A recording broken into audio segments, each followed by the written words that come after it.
আর chicken কাবাব বানাবো আনারস বাটা দিয়ে, মানে তাই জন্য আনারসটা পাড়তে চলে গেলাম। আমরা টপে হয়েছিল আর কি, পাড়তে না কাটতে চলে গেলাম। তো কেটে নিয়ে চলে এলাম। প্রতি বছর এই টাইমে আমাদের বাড়িতে আনারস উঠে, টপে লাগানো যেহেতু হয়েছিল, তো আমাদের সঙ্গে শেয়ার করলাম। তো যাই হোক আনারসটা বেটে নিয়ে এলাম।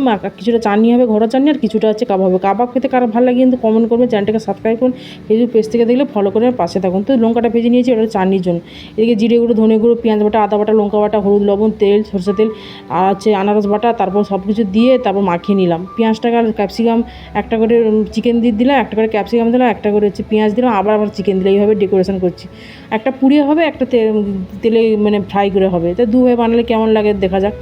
তো ঘিটা দিয়ে তারপরে একটা একটা করে ভেজে নিচ্ছিলাম উল্টে পাল্টে, লো ফ্লেমে আস্তে করে উল্টে ভেজে নিলাম। আর একটাকে পুড়িয়ে, আর একটা শিক কাবাব নিয়েছি, ওটাকে হচ্ছে পুড়িয়ে বানাবো। আর চাটনিটাকে হচ্ছে চিলি ফ্লেক্স দিয়ে, চিনি দিয়ে, আর একটু হলুদ লবণ দিয়ে, জিরে গুঁড়ো দিয়ে, আর ওটা হচ্ছে নর্মালি বাটা, মানে আর কিছুটা বাটা রেখেছিলাম, সেটা দিয়ে অবশ্য বানিয়ে নিলাম। তো চাটনির সঙ্গে কাবাব খেতে তো অসম্ভব খেতে ভালো লাগে। তো কেমন লাগলো রেসিপিগুলো কমেন্ট করবেন। আজের মতো টাটা।